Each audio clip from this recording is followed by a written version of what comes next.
.co/passpay and press consumer. Select your country and enter your account number. Enter the amount to be paid and an email address. Enter your credit card information. You'll receive a payment confirmation with the transaction details, along with a receipt to your email address. It's fast, safe, and easy.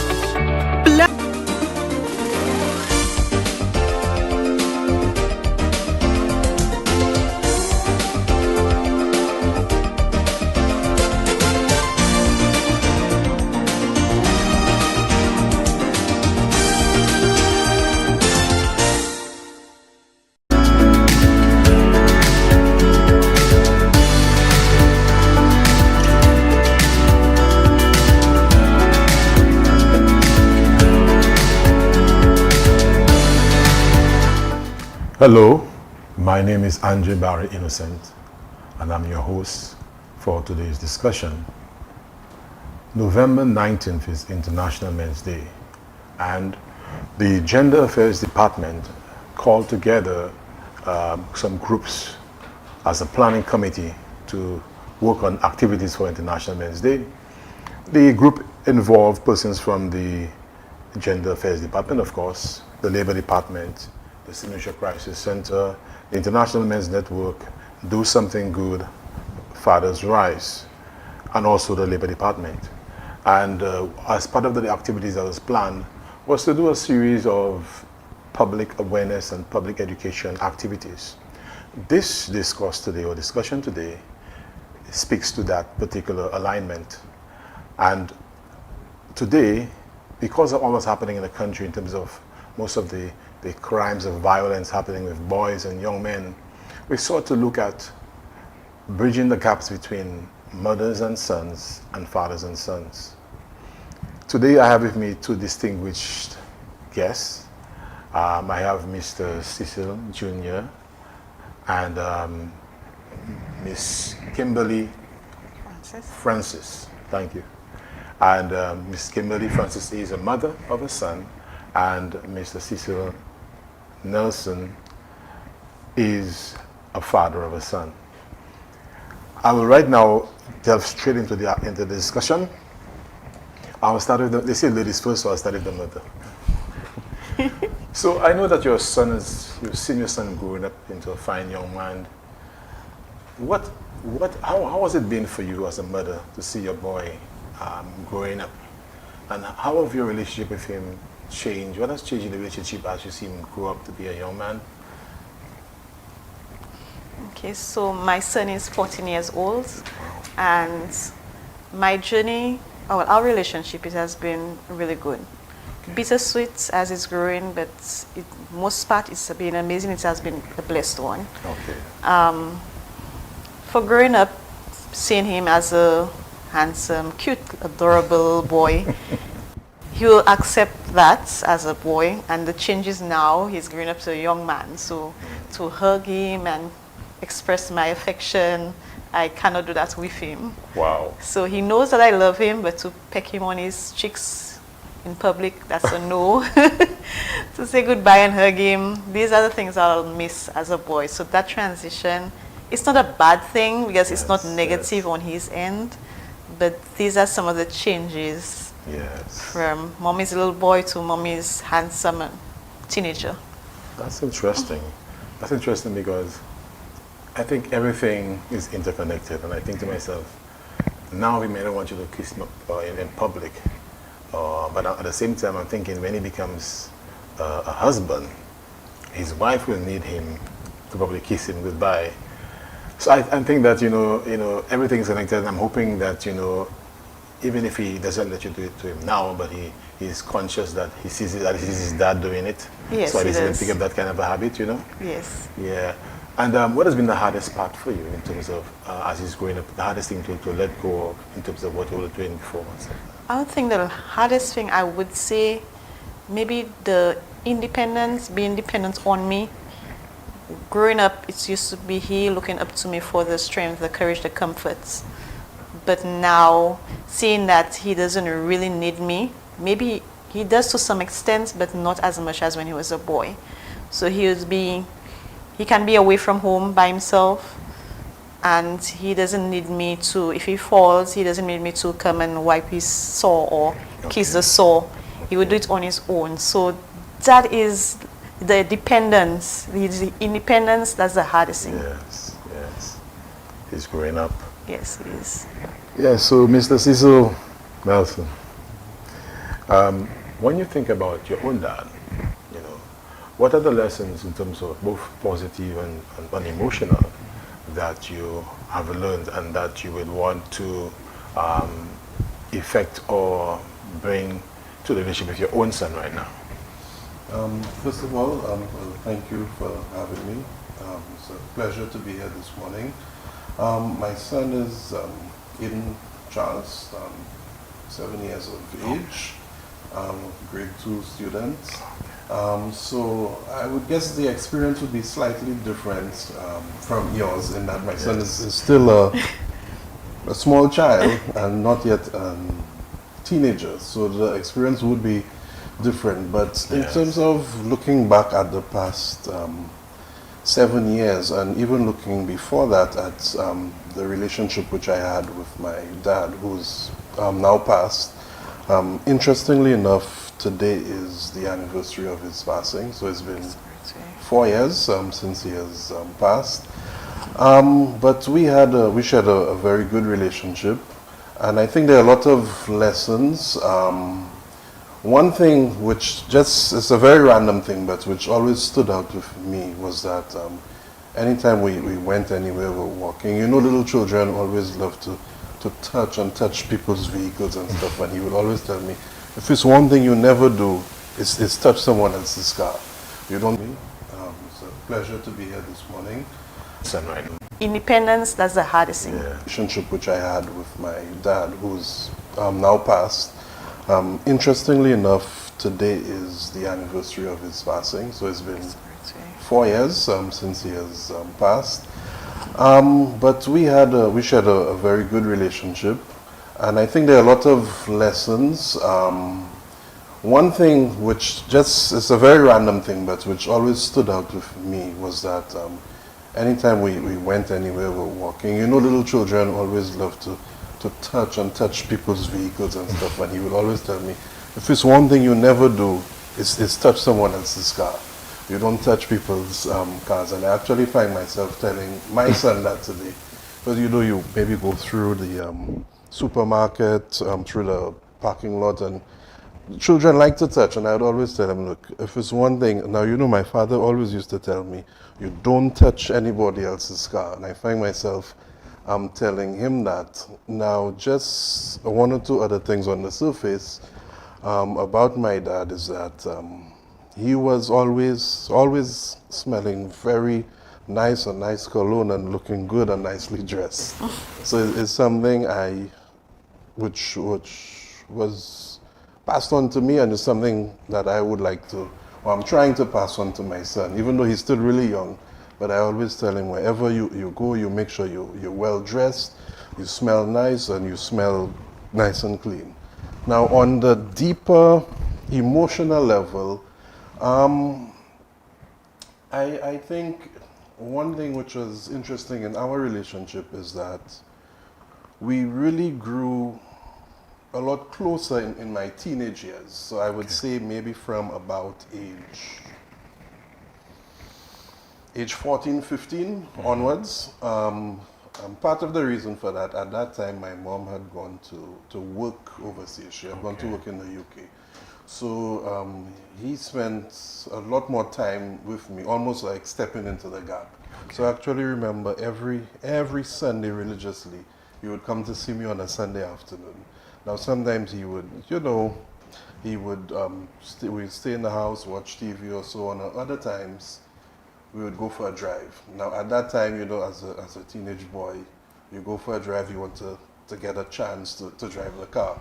So that I would always look forward to that. But then as I grew a little bit older, just in going for these long drives, sometimes we sit, park somewhere and just talk about life, talk about the past.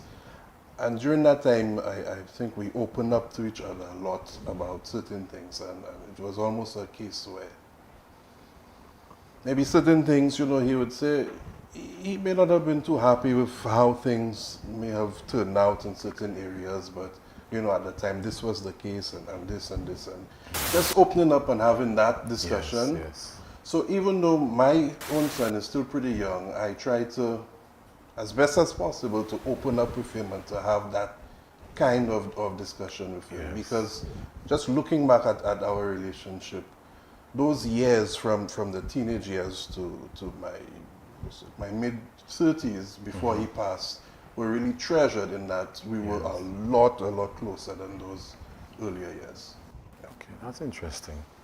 I think that connection is very important. That open dialogue is very important, because if we don't have that, if our children, they may end up having it with the wrong person or with kids. So I think it's very important for us to allow them to speak about what's on their mind and provide that guidance, because otherwise that guidance might come from the wrong places and some of the wrong people. But that's some very good insights, very good insights. In terms of your son again, yes. What do you see him doing that reminds you of his own dad in terms of his behavior? Is there anything that you see him doing that you say, wow, he picked that from his dad, that you'd want to encourage him to continue doing?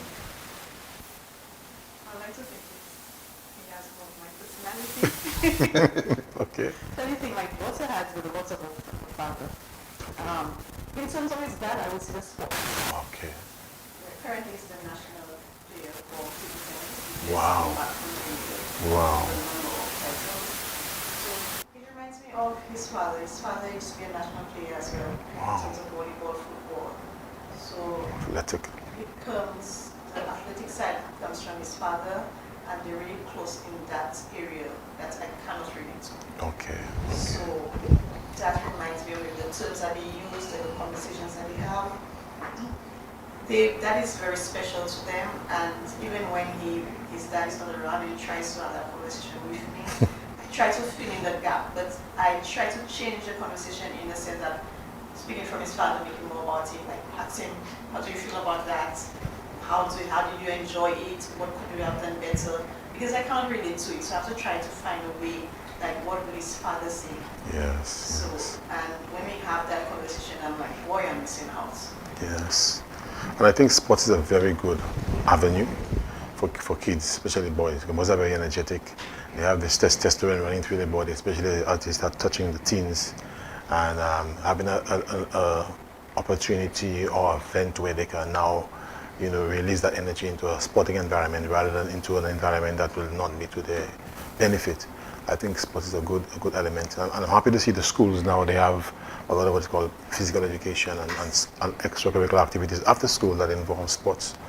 When you look at Julian Alfred and you see, what she became through sports, I think sports is a very good thing, and I want to encourage parents to, encourage their children to do sports after school activities to keep the children occupied rather than idle hands, Yes. There are also avenues in sports. Yes. They are lots more than now than back then. And that's a good encouragement and advice for parents to encourage the children in sports. It may not be like what we like, but sometimes it's not about us. We have to observe our children and see what they like, what True. sports, and encourage them. They may not be as good as Julian Alfred now, Yes. like track. Yes. But you can let them know that someday you can be like Julian Alfred or even better than Julian Alfred. Yes. And Yes. encourage them. You may not know people, the direct coach, but you can speak to persons. Ask them, how do I get my daughter, my son, because we're about boys right now, we want him or her to take that path like Julian Alfred. Can you advise me? Where should I go? Right. Which is the communication. Instead of just shunning the children, Yes. they have so much potential in them. Yes. It's up to us to just assist them and unleash that and unlock that potential. Yes, yes, yes, yes. And going back to, before we take a little break, let's go back to Mr. Cecil. What would you want to tell your son about the pressures of life? Being a man and being in this world, and the pressures involved for a man. If your son is sitting right there, what do you want to tell him about life and the pressures that men face in life? I think, well, as a man, I think it's not easy. I believe men fight a lot of silent battles. Mm-hmm. Sometimes you may see a man just sitting there silently, and you may think, may just sit down there, nothing on his mind. And then he has so many things going through his head, mm-hmm. so many things trying to make sense out of certain things, maybe looking at maybe how he can take care of his family in a particular aspect and so on. Sometimes it's not even about money. Sometimes it's how to bring his family together. Maybe there's something he realizes or has picked up on that he doesn't particularly like, and how can I change that? What can I do to better that? Yeah. So sometimes, I often, in talking to people, refer to what's his name? Bishop T.D. Jakes. I think when he speaks to men's issues, he can so perfectly articulate those issues which men face. Because a lot of time, and no offense to you, but a lot of time women, may come down on a man so hard that you're not doing this, you're not doing that, you could be doing this and that better. But then there's just so many issues that we may be dealing with as men. Now, I will say communication most times should be a lot better, because, again, we fight these silent battles. Sometimes we don't talk to anybody about it. We don't share it. We don't confide in anybody. We don't get help. And you may see it as just simply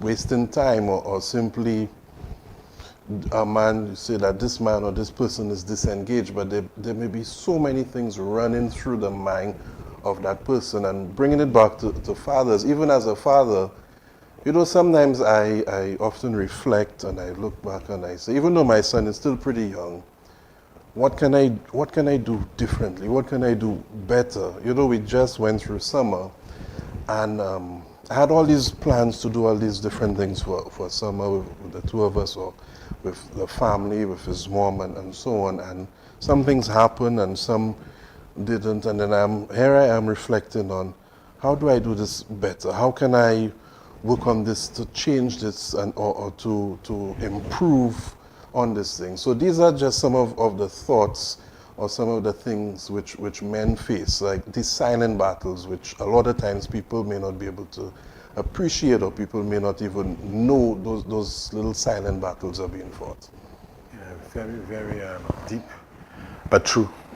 Yeah, very, very deep, but true, that men oftentimes have a lot going through their minds, because they're thinking of, sometimes the money, how do I make things happen? How do I make sure that my family is fed? Especially if you have the debt collector calling you, or the bank calling you, and you're doing your best, but your job can't do it. You're thinking of, what can I do, a second job? Can I do a third job? And sometimes this can have a man, very reflective, thinking all the time. The important thing, though, you mentioned a good point. You ask yourself questions like, what can I do better? Because if you sit there and you're just there thinking about the negatives, like the challenges, the problems, and just dwelling on them, it can take a downturn to depression. But when you start asking yourself questions like, what can I do to make it better? Or even start praying about it sometimes too, asking God, can I give me some wisdom? What can I do? Is there an opportunity to do something else? Can I get a second job? Can I do something on the side? Should I go and drive a taxi on the side? Can I take my car and go into a taxi? But so having this sort of what I call constructive reflections is very good, I think, Go ahead, sure. No offense taken. But funny thing is that in my years of being married and to my husband, some other wives or girlfriends ask me, but how do I do it? Because something I always tell my husband, I don't find there is forums for men to get out to vent. So what they ask me is like, my husband will spend hours speaking to guys. If he will drop somewhere and he's not return. I would not be concerned, but I would check in, not to say that I'm trying to return home. But I understand that the other guy needs his attention. The other guy needs to vent out. Mm-hmm. So that's how I do it, because I understand. They don't have enough women. If we have an issue, we have an entire community. We text, we speak about it. That's true. We will call each other and say, hey, do you want to go out? Do you want to go for a line? We don't even have to go out, but right there we discuss our problem with the food. Because we have the entire community. We women understand, we go in paths. But men, they don't. They fight their battles silently. But when men meet with men, they speak. You think you're going through it alone, but the other man is there with you. He's saying, but brother, I had that exact experience last month. Let me tell you how I dealt with it. So they don't have enough forums for men to vent out to air, to be a man, to say what's affecting you. The society, we raise in society where you can't even hold a man hand out in you. Hey, he's gay.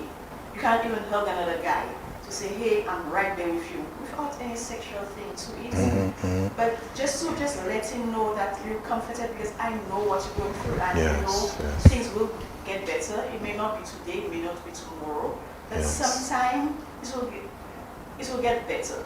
Instead of taking the road down to depression, I'm a man, I'm there with you. I know exactly what you're going through. I have been there and you will get better. So things like that, men need to create more forums to just be there physically for each other. Go out for a drink. Make that. And time is always available. You see that people make time for who they want to make time, I believe that. And you'll say, oh, I'm working, oh Lord, I don't have time for myself. But you need the time. Time is always available. You should make that 1 minute just to just say, hey, brother, I just really need to talk to you. Because you might be the one holding that thread for another man, you know. Yes. You might be the one holding that scissors to cut that thread or to mend it and say, hey, brother, I got you. Yes, yes. So your men, you need to make that. And that's something that you should teach your boys as well. That they should talk, they should communicate. And there are different ways of communication. So it's us to try and build that bridge for our young boys to speak about it and to speak to us about it especially. Can I just add just two things briefly? I actually, as I listened to you, remembered a couple years ago where maybe I may have been going through a bit of a difficult time, and you know, it's one thing. Yes, you pray about it and you trust in God to deal with it or to comfort you in those times, but just that sense of loneliness. I actually remembered going onto Facebook and searching for different men's help groups. Yes. And then I actually got a particular group. It's a US-based group, but then it's a few years now. I joined the group, and before, when I joined, I didn't say anything. I just sat down, just reading and just, you know, seeing what was being said and the stories which different men shared, until eventually, after a couple of months, I felt comfortable enough to at least share on the surface that, you know, this is my situation and so on. And it was really comforting that, like you said, that so many people would come and comment and say, brother, you know, you're not alone in this thing. Don't give up. And if you want some advice, maybe you do this, you speak to this person, you try this, and you try thinking about this. Even today, well, right now, I'm also part of another men's group with people from all over. So St. Lucia, Dominica, some in the US, a WhatsApp group where more or less it's the same thing, where sometimes men have different issues, or maybe you need advice. Sometimes you need someone to talk to. So maybe someone may ask, you know, if anyone has time, can you just give me a call? Let's just talk. I feel like I don't want to be alone right now. There are instances where persons may be going through a divorce, or maybe a messy relationship with a spouse, a child mother, a financial thing, and just having that avenue to talk to someone is something, honestly, which is really, really helpful. Because like I said before, a lot of times you find that men don't talk about their issues. Men don't speak, myself included. Most times, you know, we keep it in. Sometimes something which you often hear women say to men is that, you know, you're not present. Where are you? And sometimes a man is just lost in his thoughts, thinking on all those things. So I encourage that as well, to find a community, find persons who you can share with, persons who can give you advice. Sometimes you just need somebody to just listen to you, hear what you what you have to say. So I'm all for that avenue. Yeah. Very good, very good. Very good, because and in these forums, whenever a man is speaking to another man, one of the key things he's concerned about is, will that person see me differently? If I vent and say how I feel, that I'm actually scared, or I actually feel sad, will this other man look at me as soft or weak? A week. Yeah.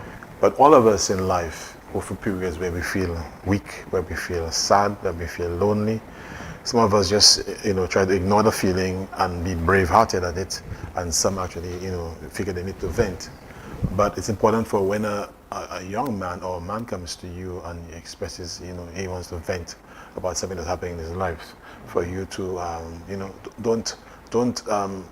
don't look down at him for that, because, that's how he feels. And everybody goes through that type of thing.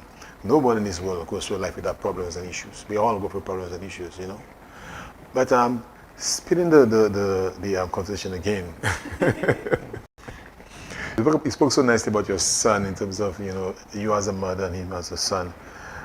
One of the areas I want to ask you about is you as a woman. Yeah, let's say your son he's 14 years. You said, right?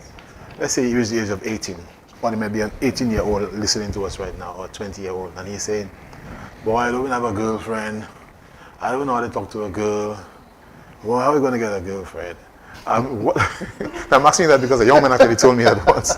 Just last week, one of my mentees, I should say, one of those young men that I speak to, spoke to me, and he mentioned that, he doesn't have a girlfriend and he doesn't know how to talk to women. So I was saying to him, we have to take some time to talk. But I'll give you the opportunity, because you're a woman, he who feels it knows it. So to the young men listening, what would you want to tell them about what a woman wants from her male counterpart in terms of anything, in terms that you feel at liberty to speak about? What do you think, from listening to your girlfriend speak and listening to your other female folks speak? When you put the data together, what can you say to a young man listening and wants to know about how to treat a woman, how to make a woman happy, how to satisfy a woman in terms of emotionally and stuff like that? To treat a woman, to listen to all the data I've gathered, I know that people are differently. True. So I would encourage a young man to know his person. Okay. Know her likes, know her dislikes, know how to love her good and also her bad days. Okay. Know how to treat a woman with respect. So she needs the support. Okay. In the times where she's feeling weak, she needs to depend on her strength. She needs him to compliment her. Don't wait for someone else to look at the little things. Even if you cook and the food is not to your liking, I would say not 100%, it's not like your mom's cooking, I would say. Just give her the encouragement, and you don't tell her that hashi that, boy, that's not good for that. You don't want to shut her down, but you want to say, hey, the food was okay, but let's try this, that, and take steps to make it better. In that way, she sees like, okay, I can depend on you to teach me how to learn and to grow and to be better. It's like I think you hear most women say they'll never want a significant other to teach them how to drive because they don't have the patience. I've heard that too. Yeah, someone has some truth to that. So you need to have patience with your girlfriend or your wife, the woman on the whole. But if you're looking at her as a girlfriend, because you treat her differently from other women, Yes. but the common ground is to have respect for any woman. Okay. You treat her the way you would treat how you want to be treated, how you want your mother to be treated, how you want your sister to be treated. So you support her, you give her the confidence that she needs, you encourage her, you basically don't leave it for other person to do. You be a support system. Okay. And likewise, she's supposed to be a support system. It goes both ways. You do not want to be the one doing everything and you spoil her like a princess, and when you want something done, and she tell you no, but you didn't see that you were the cause of her being the princess. Mm-hmm. So it has to be a balance. You support her, she supports you. You don't want it to be 5 years down the line that you complain about an issue that you could have dealt with from the beginning. So don't make mistakes become a habit. And you have that open communication and make sure it goes both ways. That's very interesting, because one of the first things you said is dealing with according to knowledge, like know who you're dealing with, which is very important. But I'll ask you a question the young man asked me. I've not had the time to speak with him yet, but he asked me also, so how do he start? Let's just see this lady and he wants to start dating her. How should he approach the situation? But he likes her, but he doesn't want to get with the person.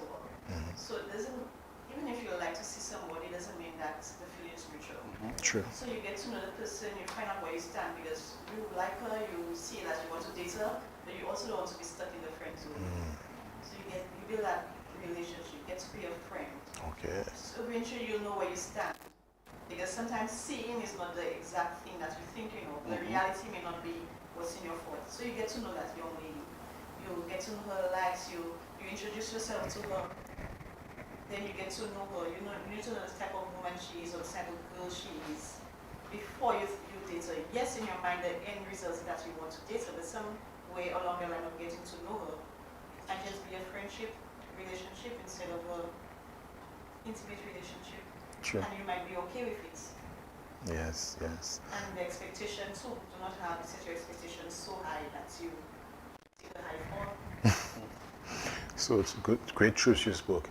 I want to add to that because I remember a little experience I had at work in program planning. There's something they call needs assessments, right? Which speaks to what you were saying actually. Once I was studying overseas, there's a time I worked in this part-time. I had these two guys, and they both liked the same girl, which was a member of the staff. So the girl's birthday was coming the following week, and one took his entire paycheck, right? And he went to the jewelry store. He bought this nice necklace for the young lady. The other guy now, he asked the young lady, well, what do you like? She said, boy, I love fishing so bad. And I've gone fishing a long time. So he told her, for your birthday, let's go and fish. She got so excited.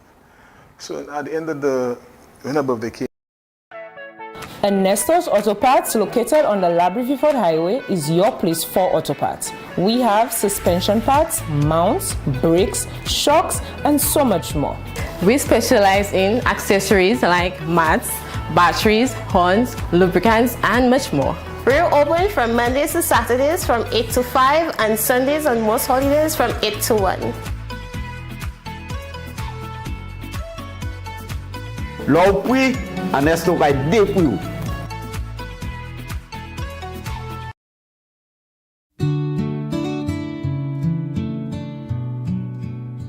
They stream the tears and the cheers so clear. From the church to the pitch, they're always near. Tie the knot or score the goal, my friend. GVD TV's got you till the end. They stream the highs, they stream the lows, from wedding vows to final shows, through life's twists and the path it bends.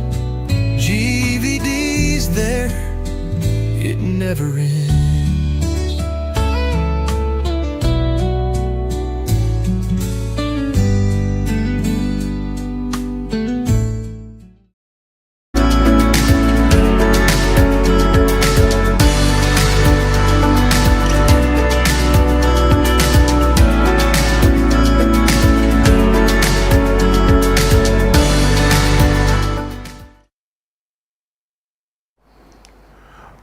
welcome back, viewers, and thanks for staying tuned. As we continue diving deeper and deeper into this discussion, I want to ask the question. I know a lot of these young men, anger is an issue, and sometimes they get angry and do stuff that may not be necessarily right. Let me ask you, again as a mother,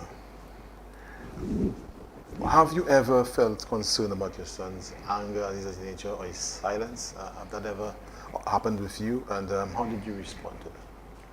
Yes, there were instances where I felt concerned, especially with my son, with his anger.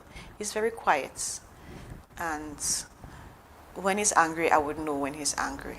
But there is a situation where he's so angry that he doesn't express it, he doesn't want to talk about it. So that's very alarming when they choose to hold it in, be silent, and not speak out. So with him, what I've realized in the past, when I try to deal with it right away at the time of the situation, he doesn't want to speak about it, that I become really angry, that he doesn't want to speak. So I've learned that with him, I just need to give it some time and just say, hey, I know that you're upset, but we need to speak about it. So when you're ready, please find me. And he finds me when he's ready, and he speak about it. We speak about it. But I don't wait for it to happen for a long period. Instead, he just holds it in, deals with it on his own. I just want to speak to him about it so he can know how to deal with it the next time it comes around. Great. And stuff. But that was very alarming. It was very concerning that he chose to keep it inside. You would see that he's upset about something, and he sometimes he cries. The tears would run down his eye, and then he says nothing. Wow. So that was very concerning. I think that the testosterone in this young boy's body, when they are teenagers, it escalates a little bit. And if they don't have a proper way to channel it, it can lead to a lot of anger issues. But let me go back to Mr. Cecil Jr. again, Cecil Nelson Jr., sorry. As yourself, if you can revert back to when you were a young man, and do you recall any issues where you also had some anger that you were trying to deal with? And if you can remember that, could you tell us how you managed to exercise self-control or manage that anger?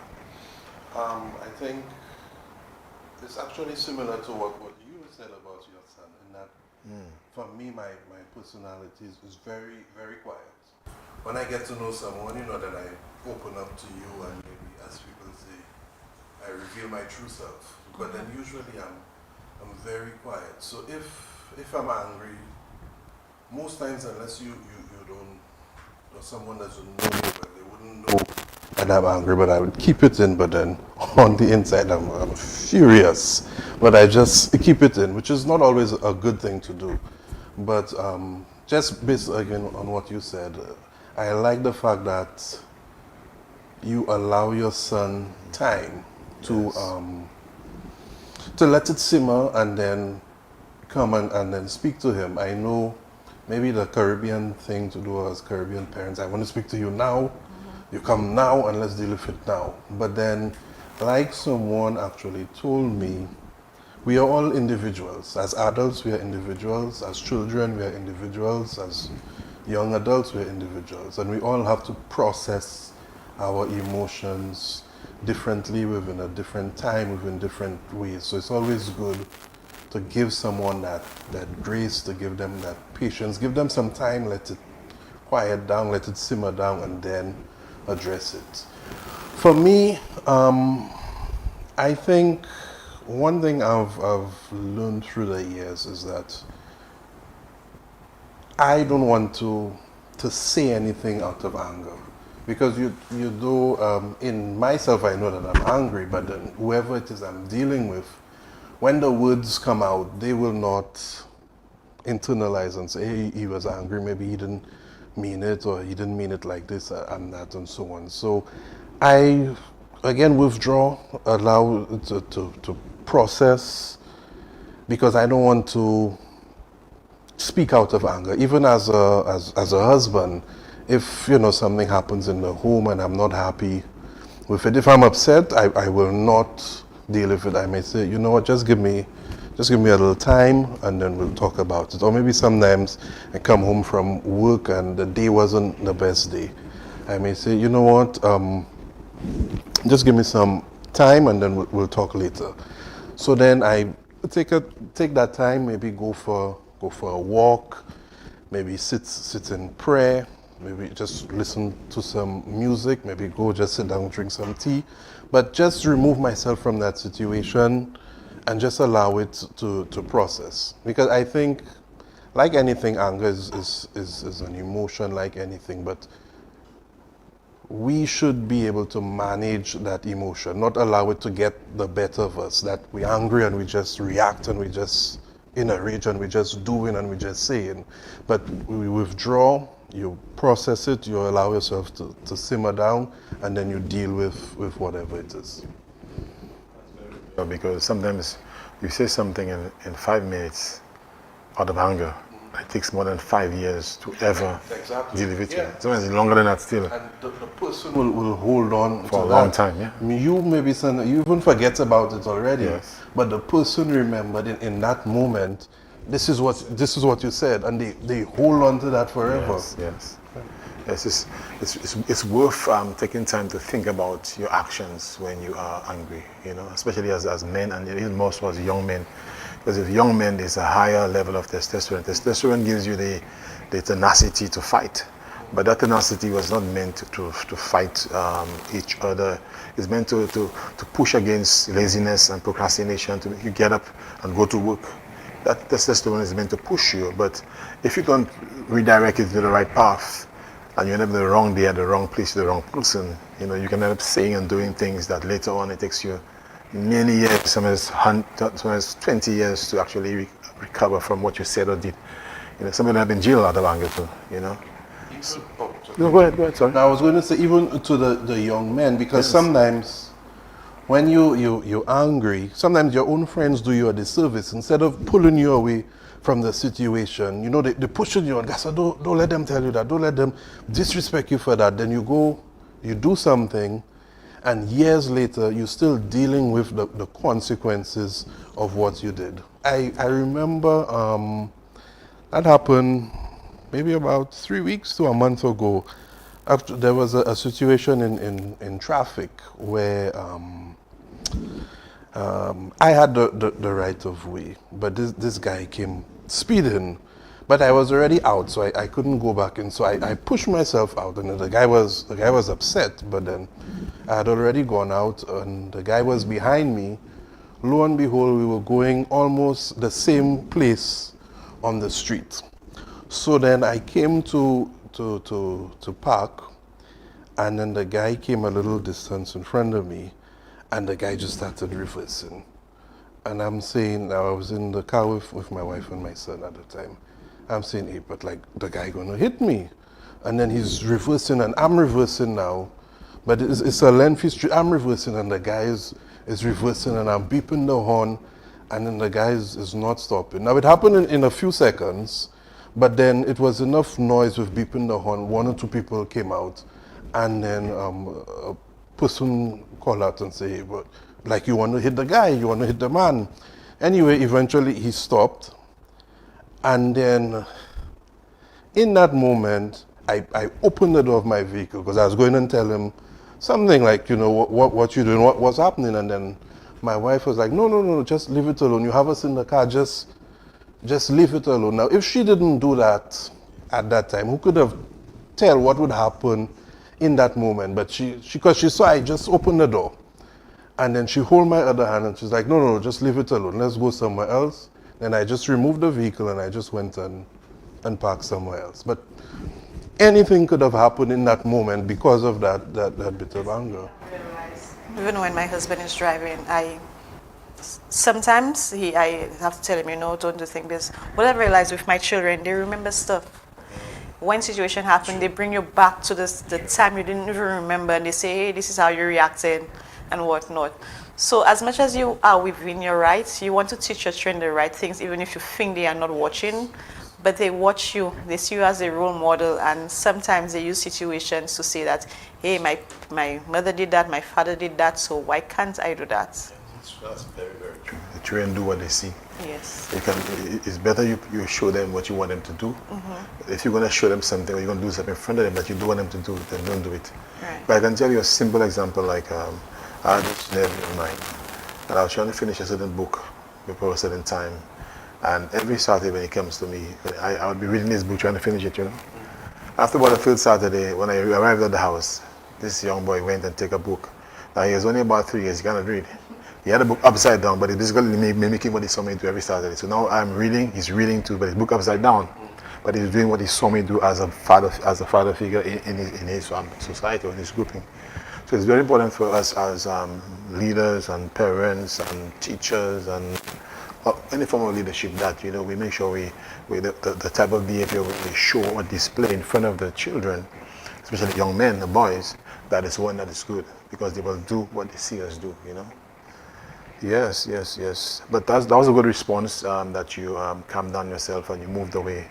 Because sometimes if you don't move away from a situation, like we said before, you may end up doing something or saying something, and then if you end up in prison now, some of the same young men, you end up in prison, and then you're not there to go and take care of your mother, they're going to take care of your father, they're going to take care of your grandmother, your kids. You're stuck in prison now because you're angry and you couldn't control it.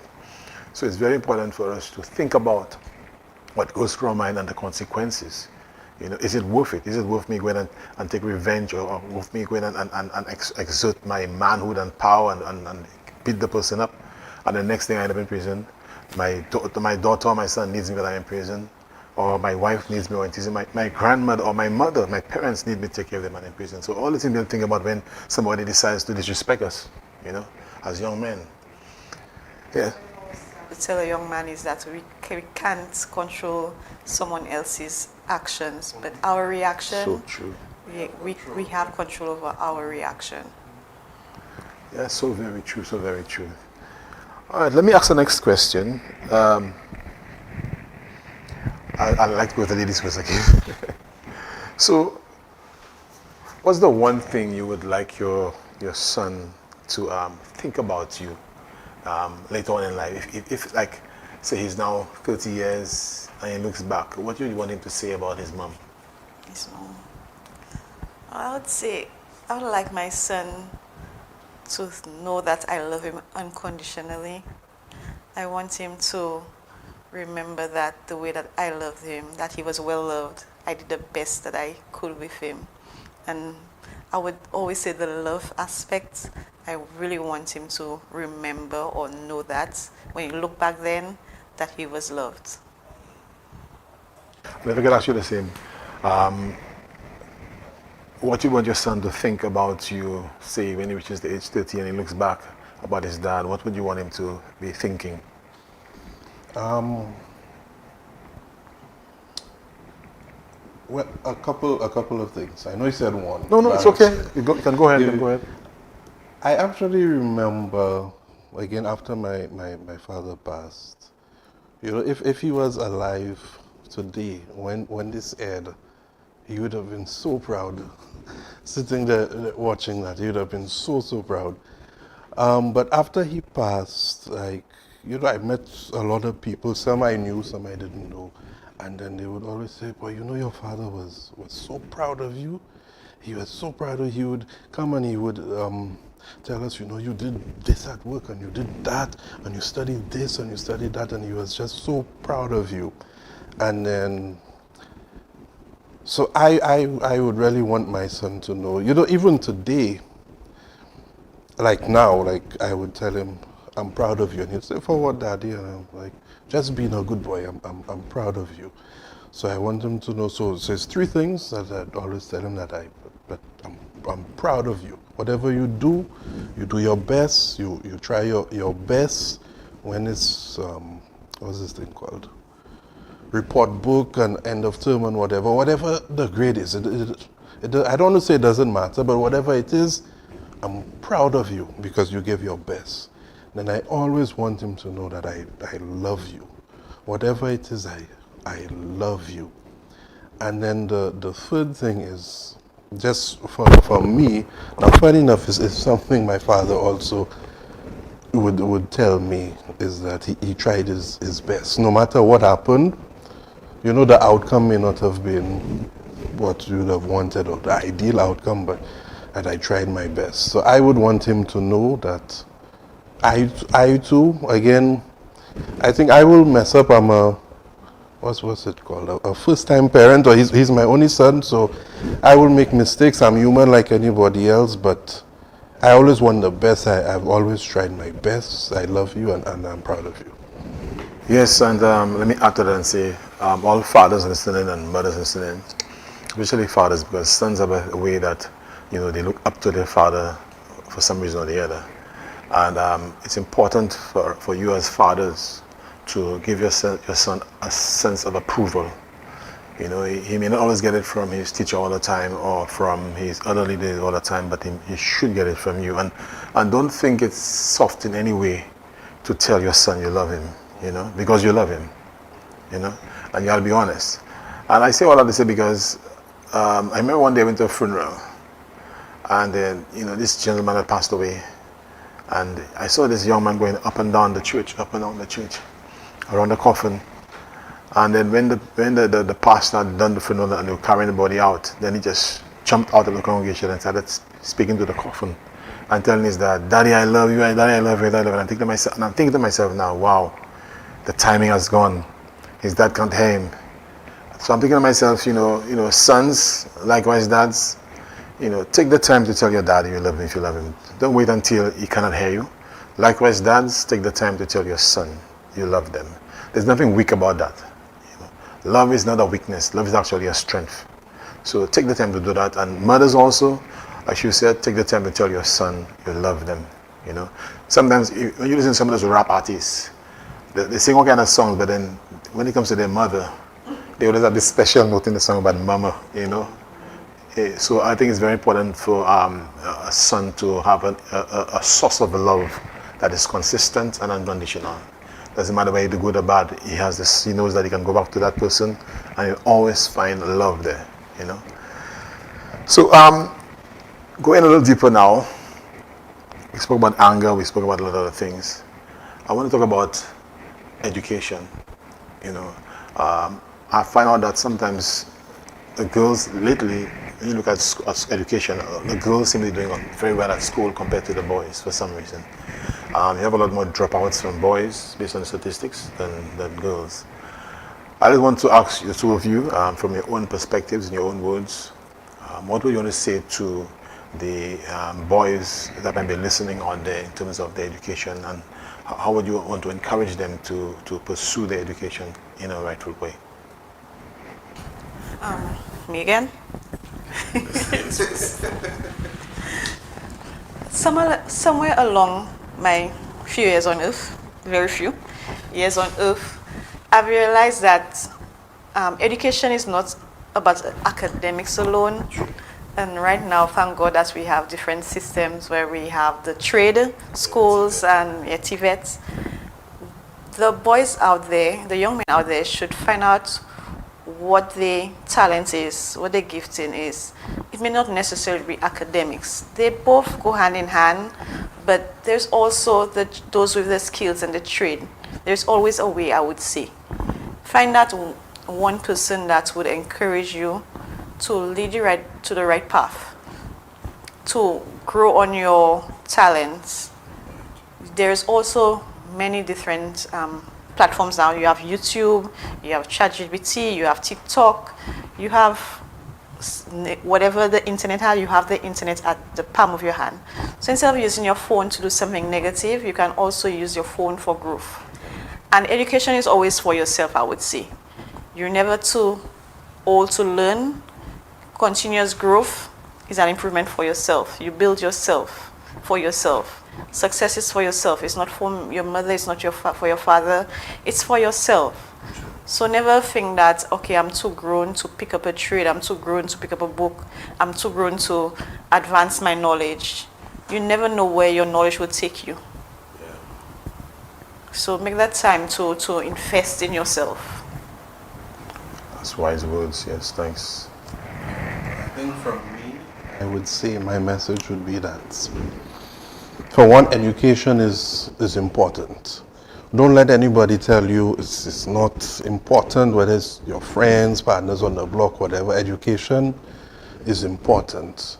And part of the thing is that education gives you access. It allows you to open certain doors in your life that otherwise would not be open, that you otherwise would not have access to. You know, my pastor would always speak of having that spirit of excellence or being excellent. So whatever you do, you look to do it well.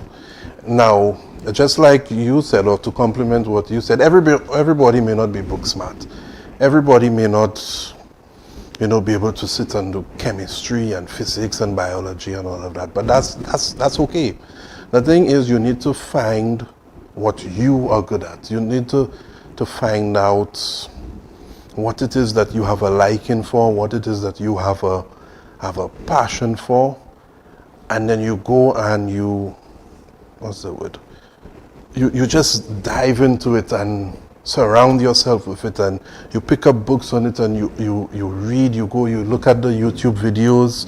Then I think, especially if it's a practical thing, you find someone that can mentor you, that can guide you, and then you just look to be the very best at that thing. You know, when you go to a mechanic, for instance, a mechanic, a body man, or whatever, you go and whatever it may be, you end up paying that person thousands of dollars. And in most instances, that person doesn't have a bachelor's, a master's, or whatever. It doesn't matter, but they are good at what they do. So you find what it is you like, and you become one of the best at it, and you can make a living for yourself from that just by finding out, this is what I like, this is what I'm passionate about, and start reading up on it, start looking at the videos, practicing, get that mentor. You stay with them, you learn, you grow, you develop, and that is how you will find that livelihood for yourself. Because you call a plumber to your house or something like that, whether it's something is a septic or a tank or whatever, for that job, that half an hour job or whatever, that's $300, you know. So then you don't look at it that I can't get a bachelor's, a master's. You just need to find what you are good at and excel in that thing. Yeah. You need to find your gifting. Your gifting. Or your talent, and develop it, work on it, work it out. That's a very important thing. But just to add to the conversation on education and knowledge, yes, once you found that gifting or that talent or that thing you like doing, no matter how it may not be academic or scientific, but you pursue it. But one thing I would encourage young people to do is, if you're a particular area of particular, whether it be bodyman, mechanics, plumbing, electrical, singing, whatever it is that you realize you're naturally good at, I want to encourage you as young boys that may be listening, and young men that may be listening, that find out who is the best in the world, and then get their books. Because sometimes what it took them 40, 50 years to learn, they write it in one book, and you go and read that book in one night, and you've acquired knowledge that took them 40, 50 years. So I just want to encourage the young men and boys listening, or anyone listening, that in pursuit of knowledge, that if you want to become the best truly of whatever you're in, that you find out who the best is and get their books. You can learn a lot in a short space of time. So we've moved in many different dynamics here, but what I want to reach out to now is the whole idea of disciplining the children. I know for fathers, as fathers, it's a little tough for us because we found ourselves sometimes wanting to discipline, but at the same time wanting to protect. I'll go to the dad this time, and then I'll go to the mom. How do you balance discipline with emotional connection with your boy, your son? I think a big part of that has to do with communication. So you often find that, well, for me, whatever it may be, I like to speak to him afterwards. So, I would beat him on occasion when it warrants it, but it's not something I like to do. Honestly, he may not know it as yet, but it probably hurts me a lot more than it hurts. I hate to do it, but there are times when it's called for and you have to do it. And then when I do it, after he cry and whatnot, then I will call him, I will come and I will tell him, do you know why I beat you? And it's because you did whatever, and you should not have done that. You know it's not the right thing to do. So in future, you do not do that. This is the way. So you do X, Y, Z instead of ABC. So I think it's always important to communicate that message to them. Sometimes, again, it may be called for that you raise your voice or you speak to them in a particular tone to get their attention and so on. But after everything has quieted down, I think it's very important you call them and you speak to them and you let them know that this is the reason I did that, and in future you should not do that. This is how you should handle that situation. Something happened at school recently. I won't go into the details, where the teacher told me about it, and I was really upset. And then I came and then I told him, you know, that, because he didn't even tell me, but the teacher messaged me to tell me. So then he's asking me, he's crying already, asking, Dad, you're going to beat me, you're going to beat me, his face is red, crying. And then I didn't beat him, but then I took him, we sat down, and then I asked him, why did you do this? In that situation, I always tell you, anything happens, the first thing you do, you go, you find your teacher, and you tell your teacher. You don't try to fix it yourself. You don't try to handle it yourself. Now, I'm not going to beat you, but in future, this is how you should handle that situation. So I think communication is a very big part of it, and letting them know that this is wrong, this is the proper way going forward, you will handle it like that. Yeah. So what you? Communication is, I'm big on communication as well. I do not beat. Don't use the belt, don't use the wire, don't use the slippers, no excessive force. Depends on the situation. If it's a situation I'm upset, the thing I would do, I would take away something that they love, like the device or something. And I will wait for it to simmer down where I'm calm, and I will speak to them and ask them, you know, what caused that situation? And ask them their thoughts on the situation, what I think, and what I also ask them what they think. If at the time I probably raise my voice, I shout at them, and they see I'm quite upset. Over time, I will come back and I will apologize to them, and they will wonder why I apologize to them. I tell them, hey, I'm apologizing to you because although you were wrong, I was also wrong, and two wrongs don't make a right. So I would tell them the reason I'm apologizing to them, and I also tell them the situation, I wasn't pleased with it, but I would need to know about you. What caused that situation? And we try to work around it to get a better way going forward and stuff. But I want them to know that not everything they do, I'll be okay with it. They need to know that I will speak to them when they're being positive and also when they're being negative. I will not let them get away with it, because I do not beat you, and I do not want anybody out there beating you. So I do not want to encourage bad behavior, and when you go out there you think it's okay and stuff. So in situations where they're in school and probably they write and the teacher probably doesn't see it that way, I will not correct the teacher in front of them, but I will let them know the discussion, because I don't believe that I should give them rights all the time in front of the teacher when, you know, don't condone such behavior, although you're right, because now I think they're different. Everybody's different in their own way, and where I might be silent, they're a bit more vocal. And sometimes it's not always what you say, it's how you say it. So I believe the communication is always good to have it, to know where their thoughts are, to know what they're thinking of, and also let them know what you're thinking of, and also groom them along the way. And discipline is not always bad. Discipline shouldn't be bad, I would say. It shouldn't be bad. It shouldn't be a point where you can beat your children so bad that they do not learn from it. They feel tainted. They feel they carry it throughout their life, that they do not see the point in your discipline. I think that when you're disciplining a child, they should know the reason why. It's not just disciplining them and they do not know the reason why. They should learn what I would say, they should learn the reason for everything that you do. You know, we have something, when we were growing up, the parents would tell us, do not talk back at me.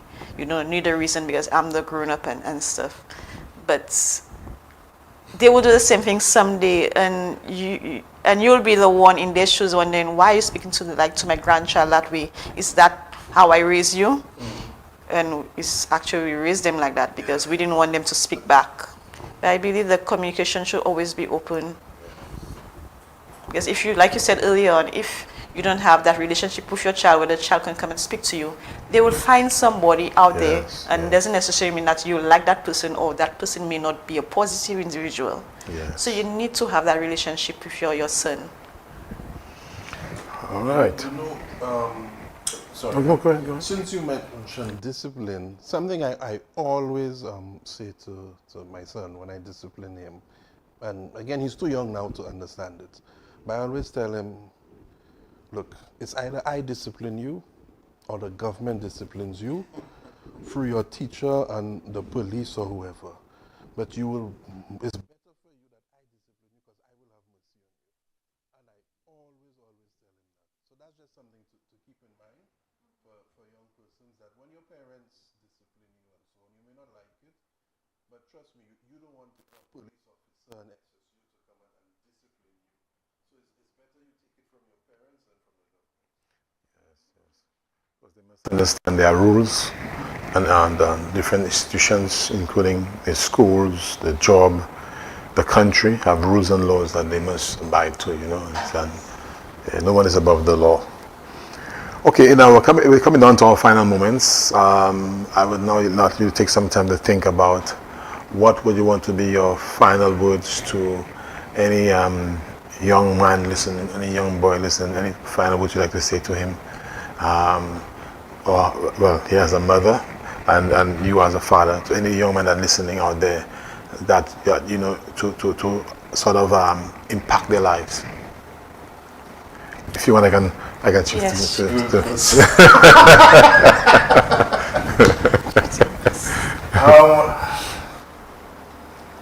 I think it will be a bit broad because, again, there will be so many different people from different walks at different times listening. So it depends on where that person may be. But I think as a man, as a young man, one or two takeaways. The first would be that in wherever you are in life, there are people who care. There are people who care about you. There's always someone that you can talk to. There's always someone that you can have a conversation with, whatever your anxieties are, your fears and so on. There's always someone who cares. It may feel like you are alone, but you are never alone. And if in that moment you cannot find someone, talk to God. You talk to God, you give it to Him, you let Him know these are your fears, your anxieties. And then even after that, there will always be some person, whether it's a family, a neighbor, a friend, a former teacher, a current teacher, but there's always someone that you can talk to. And nobody is too far gone from that they cannot, get that redemption. There's no situation that is too bad that it cannot be brought back on the right course. And if that person may be a parent, I know it's not easy. Oftentimes I say, I only have one child, but there may be parents with 2, with 3, and it may just seem impossible, but don't give up. So that's my message. Thank you. Yeah. So my message to the young man watching this, I would say that if anyone have not told you that I love you today, I definitely love you. And if you're down, you can always find me, find someone, find a youth group. And I have not only 2 biological children, but I have 1 million because I have a youth group. And someone to speak to. You don't feel love in the situation, but your current situation is not your final destination. Whatever walk you decide to take today, make sure that it's a positive walk that towards your destiny, and what you are going through right now is not final for you. You are who God says you are. You are not what anyone say you are, but what God says you are. You are loved, you are cared for. You are you, and you are made in God's image. So today, love yourself and hold on to the love that you're receiving, and give the love that's the way you want to be loved. Thank you. Thank you so much. Let me just add a slight piece to everything and say that it's important for you as a young man or boy to ask yourself the question, what was I allowed to be born into this earth to do? What is God's great purpose, God's great plan, God's destiny, God's will for my life, and how can I fulfill it? And I would like to encourage you to pursue, to find out what God's purpose for your life is, and try to pursue it. And I want to add a little encouragement and tell you that, as you were saying, your current situation is not forever, but the future situation is worth the wait, because God has good things in store for you. I thank you for your time, viewers. God bless.